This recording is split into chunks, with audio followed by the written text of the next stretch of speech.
قرآن کریم کے اندر بنی اسرائیل کے بارے میں آپ نے متعدد مرتبہ یہ بات سنی ہے کہ رب ذوالجلال کو بنی اسرائیل سے بڑی محبت تھی، بڑا ان سے پیار تھا، بڑے اللہ کے لاڈلے تھے۔ وَأَنِّي فَضَّلْتُكُمْ عَلَى الْعَالَمِينَ، اے بنی اسرائیل اس زمانے کو، اس دور کو یاد کر لو، سارے جہانوں کے لوگوں پر میں نے تم کو فضیلت دی تھی۔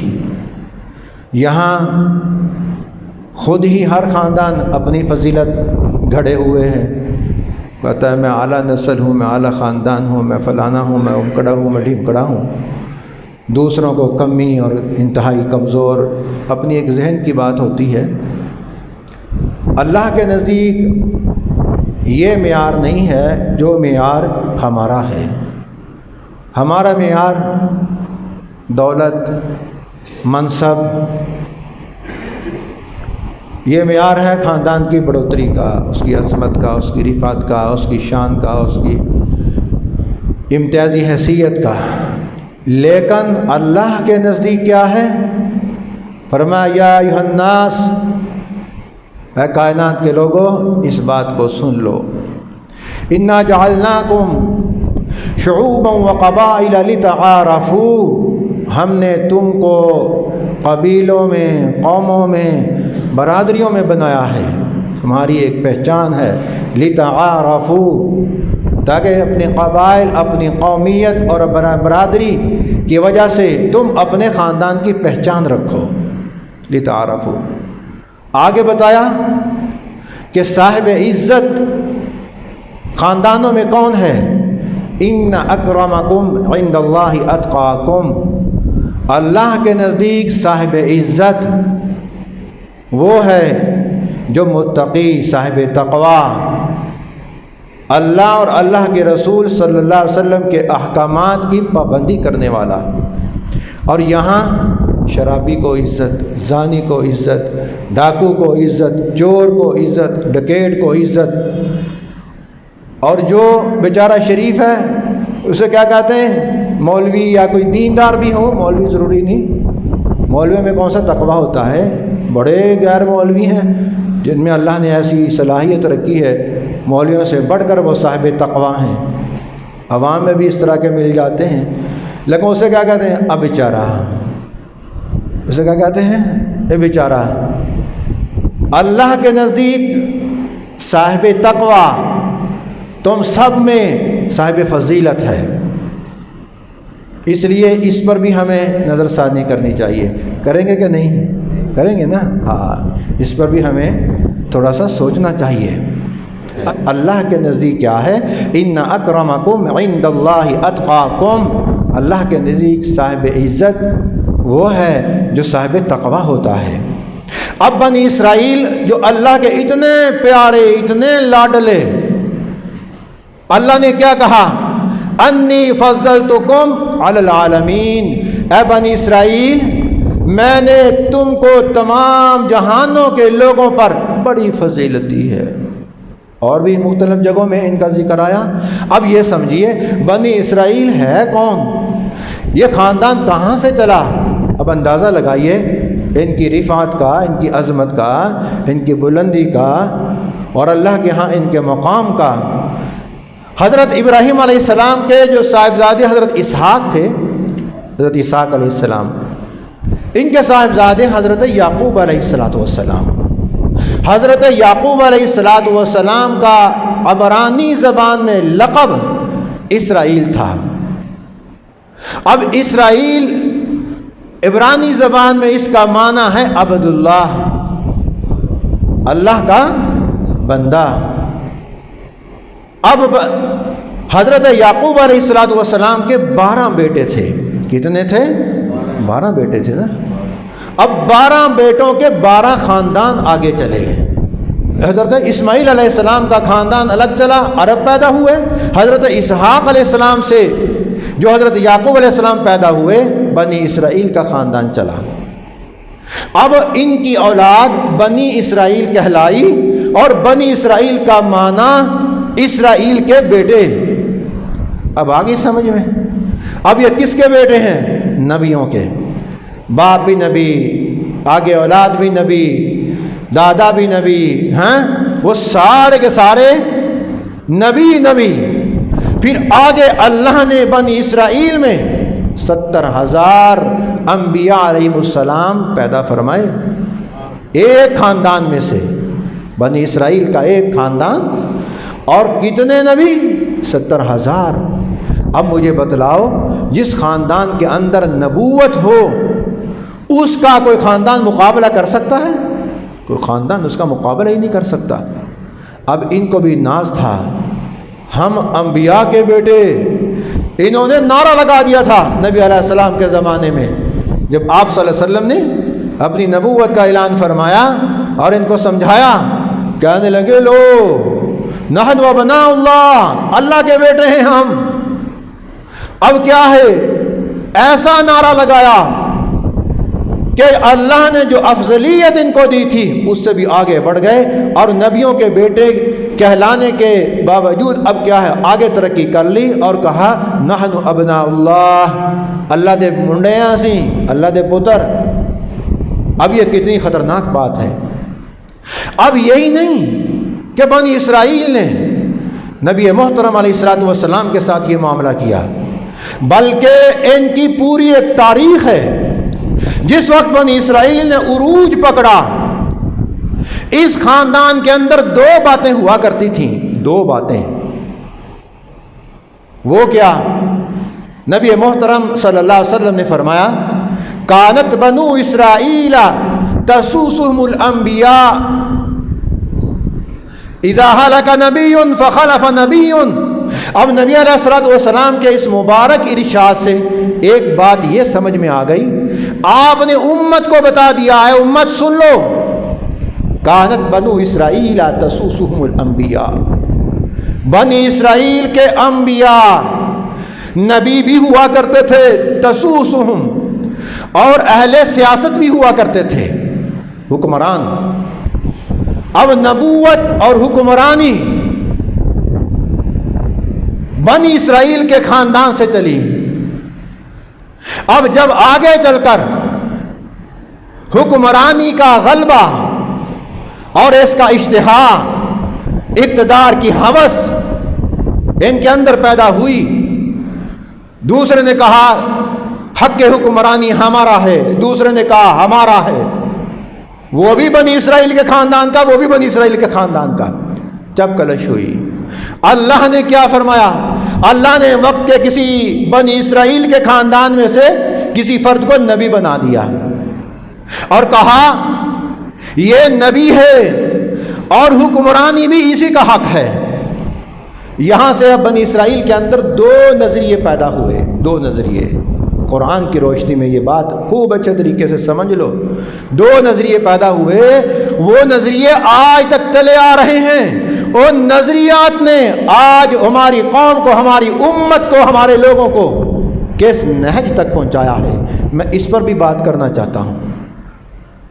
بنی اسرائیل نے حکمرانی کا خواب دیکھا اور حکمرانی کے زوم میں، حکمرانی کے حصول کے ہوس میں وقت کے پیغمبروں کی مخالفت کر دی۔ اب یہاں تک کہ وَقَتْلَهُمُ الْأَنْبِيَاءَ، قتل انبیاء کے سنگین قسم کے جرم میں ملوث ہوئے، انبیاء کو قتل کر دیا۔ کہنے لگا لے ہم اس کو حکمرانی دیں، یہ آ گیا نبی بن کے، ہم بھی انبیاء کی اولاد ہیں، اس کو کس نے نبی بنا دیا؟ اللہ نے۔ وہ وحی کی روشنی میں اگر بات کرتا، مخالفت پر اتنا اتر آتے، ایک ایک دن کے اندر حدیث پاک میں آتا ہے 70 نبیوں کو ان بدبختوں نے قتل کیا۔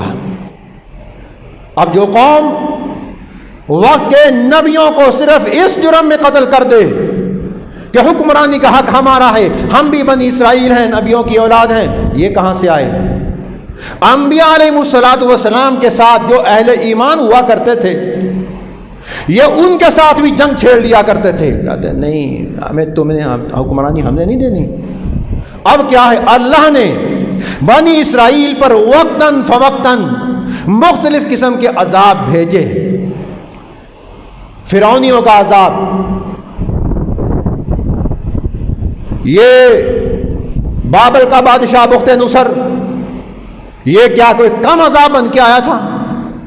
70,000 بنی اسرائیلیوں کو اس بخت نصر نے بیت المقدس کے اندر ذبح کیا، ان کی عورتوں کو قیدی بنا کر، ان کے بچوں کو غلام بنا کر وہ عراق میں اپنے ساتھ لے گیا، اور وقت کا وہ نبی حضرت دانیال علیہ السلام ان کو بھی پکڑ لیا، ان کو بھی زنجیریں کس دیں اور ساتھ لے گیا۔ اور یہ بنی اسرائیل اس انجام کو کیوں پہنچے؟ 15ویں پارے کی پہلی سورت سورہ اسراء، اس میں یہ پوری تفصیل ہے کہ یہ آسمانی تعلیمات سے بغاوت کر چکے تھے۔ بنی اسرائیل تھے انبیاء کی اولاد، لیکن آسمانی تعلیم سے بغاوت کر چکے تھے۔ اس آسمانی تعلیم سے بغاوت کا نتیجہ یہ نکلا، اللہ نے ان پر ایسے ایسے ظالم حکمران مسلط کیے، ان کے ظلم کی وجہ سے رات دن ان کی چیخیں نکلتی تھیں، اور یہ ایسے غلام بنے، ان کی عورتیں، ان کے بچے ان اپنے بڑے سرداروں کے گھروں میں غلام بن کے کام کیا کرتے تھے، ان کی عورتوں سے وہ اپنا گند اٹھوایا کرتے تھے۔ یہاں تک روایت میں آتا ہے یہ نبیوں کی اولاد، پھر وہ آگے چل کے اقتدار کی ہوس میں جب وہ بگڑے، اللہ نے ان پر عذاب نازل کیا اور ان کی عورتوں کو غلام بنایا، ان کے بچوں کو غلام بنایا اور ان سے بیگار لیا۔ بیگار یہ جب قبطی ان کے اوپر مسلط ہوئے بنی اسرائیل پر، قبطی کیا کرتے تھے؟ کوئی بنی اسرائیلی گزرا کرتا تھا، اسے کہتے ہوئے اچاک بارسٹ کیا گاندہ ٹوکرا، یہ حالت تھی ان کی۔ اب وہ بنی اسرائیل بیچارہ اگر وہ نہ مانتا، اسی وقت اس کو قتل کر دیا جایا کرتا تھا، گند کا ٹوکرا باہر پھینکنا پڑتا تھا۔ گھروں میں عورتیں خواتین رکھی ہوئی تھیں، بنی اسرائیل کی ایسے معزز گھرانے کی عورتیں، ان سے انہوں نے اپنا گند اٹھوایا، بیگار لیا کرتے تھے، جانور کا کوڑا کرکٹ جو کچھ ہوا کرتا تھا سارا وہ ان سے صفائی کروایا کرتے تھے۔ کیوں؟ انبیاء کے قتل کا نتیجہ یہ نکلا۔ فرعون اس کا ظلم، بنی اسرائیل کے ساتھ اس نے جو زیادتیاں کی، قرآن پاک بھرا پڑا ہے۔ میرے پیاروں، آخر یہ قصے کہانی صرف یہ قصے کا واقعات ہیں، ہمارے لیے درس عبرت ہیں۔ ہم نے اس سے کیا اخذ کرنا ہے، اس سے کیا سبق لینا ہے؟ اب وہ سبق جو لینا ہے وہ بھی میں آپ کو بتاتا ہوں، سبق دے کے جائیں گے۔ کیوں جی؟ اگلے جمعے آپ سے سنیں گے۔ ہاں، اب میں نے سبق سنا کرنا کس طرح اپنا سبق یاد کرنے کے لیے، یہ نہیں کہ استاد بن کے آپ سے کہا کرنا کہ مجھے سبق دس دیو کہ میں نے بھی یاد ہو جاوے میں سبق پڑھایا کی سی۔ اب بنی اسرائیل، یہ فرعون جو تھا یہ حکمران کیسے بنا تھا، یہ بھی میں تھوڑی سی 2-4 منٹ کی بات بتا کے آپ کو پھر آگے لے جاتا ہوں۔ فرعون جو تھا یہ پہلے انتہائی غریب آدمی تھا، نوجوان تھا، غریب تھا، روس کے علاقوں کی طرف سے آیا تھا۔ اب اس نے وقت کے بادشاہ سے کہا مجھے قبرستان کا گورکھ بنا دو، میں اس کی نظامت کرتا ہوں۔ اس زمانے میں وقت کے بادشاہ نے قبرستان پر ٹیکس لگا رکھا تھا، آپ کی قبرستانوں پر بھی ٹیکس لگنے والا ہے، یہ بات لکھ لینا، لگے گا، بعض جگہوں پہ تو لگا ہوا ہے، اب بھی لگے گا۔ اس کا خراج، اس کی جو آمدن، یہ ساری حکومتوں کے خزانے میں جایا کرے گی۔ کچھ قوانین تو بن رہے ہیں، کچھ بن جائیں گے۔ قبر کھودنا ہمارے لیے مشکل ہو جائے گا، مردوں کو دفنانا آج تو شہر میں اتنا مشکل ہے، ہمارے لیے تو کچھ آسانیاں ہیں، لیکن یہ آسانیاں بھی عنقریب اس کی طرف توجہ ہے کہ انہوں نے قبر مفت کیوں لاب دیا۔ پاکستانی قوم کو کوئی چیز مفت نہیں ملنی چاہیے، بس پیسہ کھاتے میں جانا چاہیے۔ کسی کا کہاں بینک لندن میں، کسی کا سوئٹزرلینڈ میں، پیسے وہاں جانے چاہیے۔ اب ان کی اولادوں کے بینکوں میں پیسہ جائے گا۔ اب کیا ہے، فرعون جس وقت، نام تو اس کا ولید تھا، ریحان بن ولید، یہی لکھا ہوتا ہے کتابوں میں، اس نے اب اپنی نگرانی میں دیکھا کہ قوم ٹیکسوں کے بوجھ سے اتنی پریشان حال ہے، اس نے اعلان کیا کہ قبرستان کا ٹیکس میرے ذمہ ہے، آپ اپنے مردے فری دفن کرو۔ شاید یہ باتیں آپ کو کسی مولوی نے نہیں آج تک سنائی، وہ بیچارے سنا نہیں سکتے، مجبور ہوتے ہیں کچھ۔ اب لوگوں نے اپنا رخ اس مالدار کی طرف کر لیا۔ مالدار پہلے بنا، خوب ٹیکس اکٹھا کیا، بعد میں اچانک اعلان کر دیا کوئی ٹیکس ویکس نہیں۔ اب لوگ بڑے خوش ہوئے، وہ لوگ تو بیچارے آسانی تلاش کرتے ہیں، اپنے مسائل کا حل چاہتے ہیں کس طرح بھی ہو جائے۔ کچھ دن کے بعد اس نے اعلان کیا اپنی قوم میں جلسہ کر کے، کہنے لگا اگر میں حکمران بن گیا میں تمہارے سارے ٹیکس ختم کر دوں گا، جس طرح آپ کے لوگ کہتے ہیں کہ اگر میں بن گیا میں ایسے کر دوں گا، میں ایسے کر دوں گا۔ ہوتا وعدہ کچھ نہیں، ہوتا یہی کچھ ہے جن حالات کا آج آپ کو سامنا ہے۔ یہ ہمارے اپنے بما کسبت ایدی الناس، اپنے ہاتھوں کی کمائی ہے، جو کچھ بھی ہو رہا ہے یہ ہمارے اپنے ہاتھوں کی کمائی کا نتیجہ ہے۔ ہم کسی کو کیا دوش دیں، اپنا گریبان ہم جھانک لیں۔ اب سارا جو اس وقت کا نظام تھا تبدیل ہو کر فرعون صاحب قبطی قوم کا حکمران بن گیا۔ اب یہی بنی اسرائیل، ان پر اب کیا ہے وہ برے دن آنے شروع ہوئے۔ اب ایک وقت آیا جب حضرت داؤد علیہ السلام کا زمانہ آیا۔ حضرت داؤد علیہ السلام کے زمانے میں بنی اسرائیل جالوت اور اس کی قوم سے جہاد میں کسی مہم پر برسر پیکار تھے۔ حضرت داؤد علیہ السلام نے جب دیکھا کہ میری قوم بنی اسرائیل جو طالوت کی سرکردگی میں، طالوت کمانڈر چیف تھا اپنی بنی اسرائیل فوج کا، اور جالوت دوسری قوم کا کمانڈر چیف تھا، وقت کے پیغمبر نے انہیں سمجھایا کہ اللہ نے تمہارے لیے ایک ایسا حکمران بنایا ہے، تم اس کو مان لو فتح ہو جائے گی۔ اب بنی اسرائیل کے دماغ میں جو کیڑا تھا وہ ان کے دماغ کے ارد گرد گھومنا شروع ہوا۔ انہوں نے کہا یہ کیسے ہو سکتا ہے؟ بتایا کہ فلاں آپ کا بادشاہ ہے، اس کے ہاتھ پر اللہ تمہیں فتح دے گا۔ طالوت جو تھے یہ بنی اسرائیل کی طرف سے لڑ رہے تھے، جالوت جو تھا اپنی فوجیں لے کر نہر اردن پر آیا ہوا تھا۔ حضرت داؤد علیہ السلام کو جو پیغمبر تھے انہیں اس بات کا پتہ کہ اس وقت بنی اسرائیل کمزور پوزیشن میں ہیں،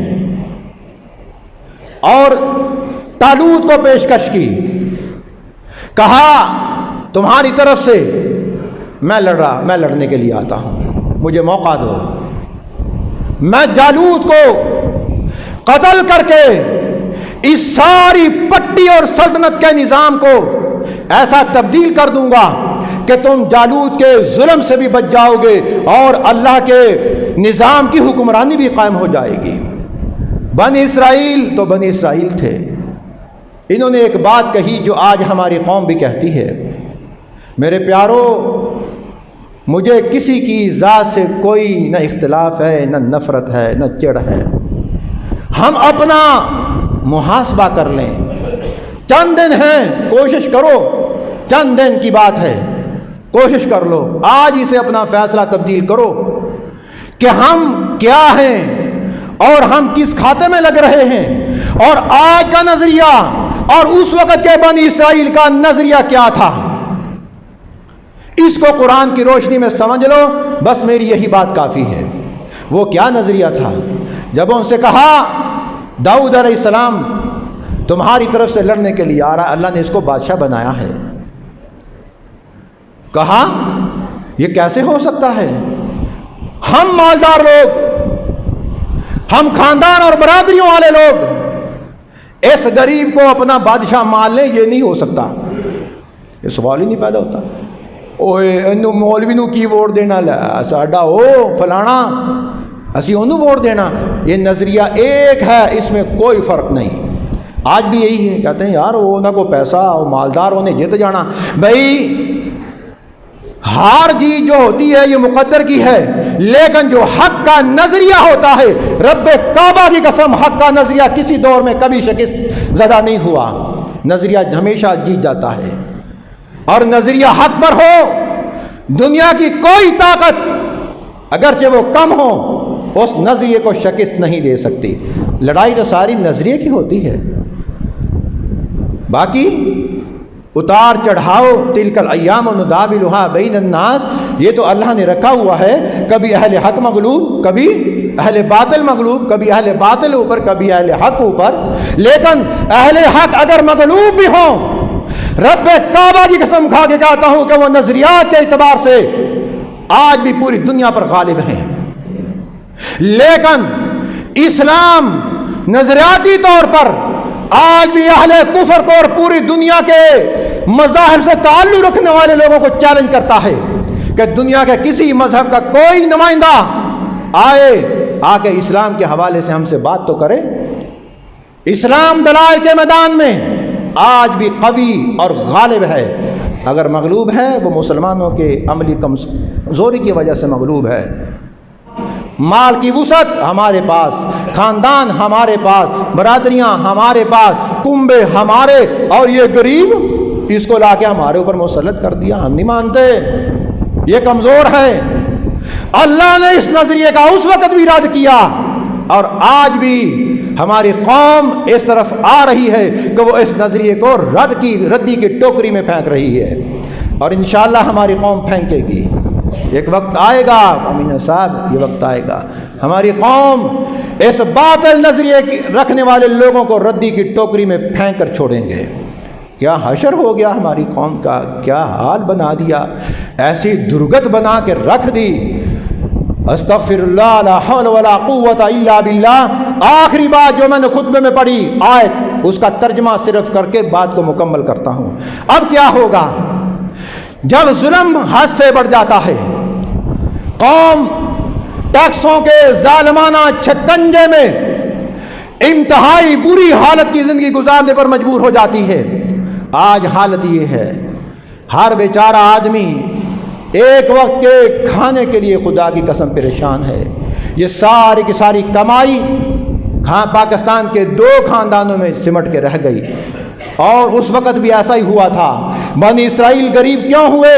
اس وقت بھی سارا کا سارا مال اس وقت کے بڑے بڑے خاندانوں میں تقسیم ہو کے رہ گیا۔ وہ بیچارے نیچے بیگار، مزدور، کمزور، ضعفاء، ایک ایک وقت کا کھانا ان کے لیے مشکل، اور آج بھی سارا سرمایہ بڑے خاندانوں کے پاس جا رہا ہے، اور چھوٹے بیچارے جو کل تک متوسط اور مڈل کلاس کہلایا کرتے تھے، رب کعبہ کی قسم آج وہ بیچارے اپنا تن ڈھانپنے کے لیے پریشان حال ہیں۔ چھوٹوں کی تو بات ہی نہ پوچھو، میں تمہیں بتا نہیں سکتا۔ آپ بھی ماشاءاللہ ارد و گرد رہنے والے لوگ ہیں، اپنا مشاہدہ کرتے ہیں کہ ہماری حالت کیا ہے۔ ایک بات میں آپ کو بتلاؤں، دیکھو وہ ہمارے ساتھ جو بھی سلوک کریں، مہنگائی تو آئے گی اور آ کے رہے گی، ابھی بہت زیادہ ہوگی۔ آپ بھی کوئی تھوڑی سی کفایت کا کام کر لیں، شاپنگ سینٹروں سے جوتے نہ خریدیں۔ 5000 سے کم ہماری قوم جوتا نہیں خریدتی، اور وہی جوتا سیل والے سے لے لیا کرو بیچارو، وہ 800 کا 500 کا مل جاتا ہے، جوتا ہی پہننا ہے، اور وہ بھی اچھا ہوتا ہے۔ گھروں میں 4 پنکھے جو چلائے ہیں، 1 پنکھا چلا لیا کرو۔ مہنگی سبزی نہ لو، گوشت چھوڑ دو، ایسا نہیں ہو سکتا کہ گوشت کے بغیر آپ مر جائیں گے، گوشت چھوڑ دو، سستی سبزی لے لو۔ گھروں میں پہلے بزرگ چٹنیاں بنا کے رکھا کرتے تھے، وہی بنا کے رکھ لیا کرو جو صحت کے لیے بھی مفید، اور اپنا اس طرح کی کفایت کر کے اپنا وقت پاس کرو۔ لیکن میں آپ کو یہ اس بات کی امید دلاتا ہوں کہ یہ اندھیری کا زمانہ، اندھیری کا دور یہ چھٹ کر رہے گا۔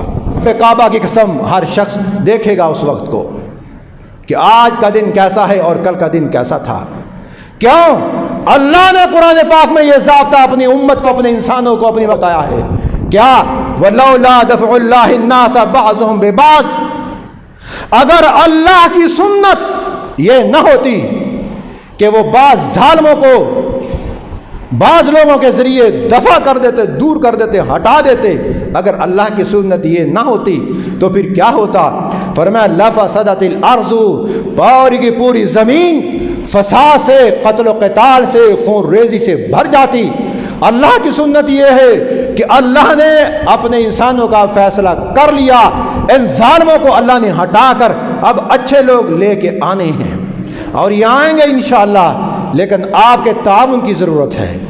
ہمت کر لو آپ، ہمت، انشاءاللہ یہ دن بھی نہیں رہیں گے. قرآن کہتا ہے تلک الایام نداولها بین الناس. آج یہ میری آواز اس منبر پر اٹھ رہی ہے، رب کعبہ کی قسم یہ آواز ہماری ارد گرد کے اطراف میں بھی گونجے گی اور گونج رہی ہے الحمدللہ. اور وہ وقت آئے گا ہم جتنے ایک ہیں انشاءاللہ اپنی قوم کے مسائل کے لیے ان کے شانہ بشانہ ہوں گے. میں بھی آپ کا غریب بھائی ہوں، آپ کے ساتھ ہر طرح کی طاقت تعاون اور آپ کا تعاون ہمارے ساتھ، تب یہ معاملہ حل ہوگا.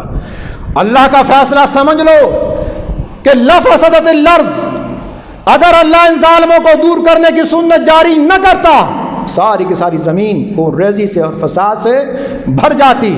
آگے فرمایا وَلَٰكِنَّ اللَّهَ ذُو فَضْلٍ عَلَى الْعَالَمِينَ، اللہ اپنے بندوں پر بڑا ہی فضل کرنے والا، بڑا ہی مہربان اور بڑا ہی رحیم ہے. اس لیے ہر وقت کیا ہے، ایک لفظ اپنی زبان پر جاری رکھ لو، استغفر اللہ استغفر اللہ استغفر اللہ. اس کی تسبیح کرو، انشاءاللہ اللہ پاک انفرادی طور پر بھی اجتماعی طور پر بھی ہماری تمام مشکلیں آسان فرمائیں گے. وآخر دعوانا